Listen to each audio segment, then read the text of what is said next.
பொதுவாவே பசங்களுக்கு பார்த்தீங்க அப்டின்னா, சின்ன வயசுலேருந்து எல்லார்ட்டயும் நீ என்ன ஆவன்னு கேட்டா, ஒண்ணு போலீஸ் ஆவன்னு சொல்லுவான்.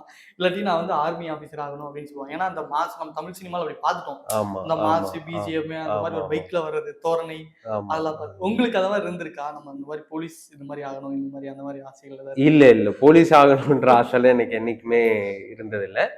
அ இப்போ அந்த போலீஸ்ங்கிற சிஸ்டம் வந்து, அது வந்து ரொம்ப ஒரு முக்கியமான சிஸ்டம். நம்மளுடைய இந்த சொசைட்டல் செட்டப்க்கு அது மிக, மிக அவசியமான ஒரு சிஸ்டம். ஆனா, அது சரியானபடி இயங்குறதுல நெறைய சிக்கல்கள் அது எல்லாமே இருக்கு. நிச்சயமா. ஸோ ஒருவேளை அந்த சிஸ்டம் அதுல இருக்கக்கூடிய போலீஸ்லாம் வந்து இப்படி இயங்குனாங்கன்னா, அது எவ்வளோ எஃபெக்டிவா இருக்கும் அப்படிங்கிறது தான் சினிமாவுல காட்டக்கூடிய போலீஸ ஹீரோவா வச்சு காட்டக்கூடிய படங்களும் சொல்லுது. நிச்சயமா. நம்மளுடைய சீரிஸ் போலீஸ் சீரிஸும் வந்து இப்போ ஒரு ராஜா மாரி, ஒரு முரளி மாரி, ஒரு வாவர் மாரி ஆ. ஒரு போலீஸ் வந்து இயங்குனாங்கன்னா, அது மக்களுக்கு எவ்வளோ பெரிய ஒரு வரமா இருக்கும் அப்படிங்கிறது தான் அந்த விஷயம் தான் அதுல இருக்கு.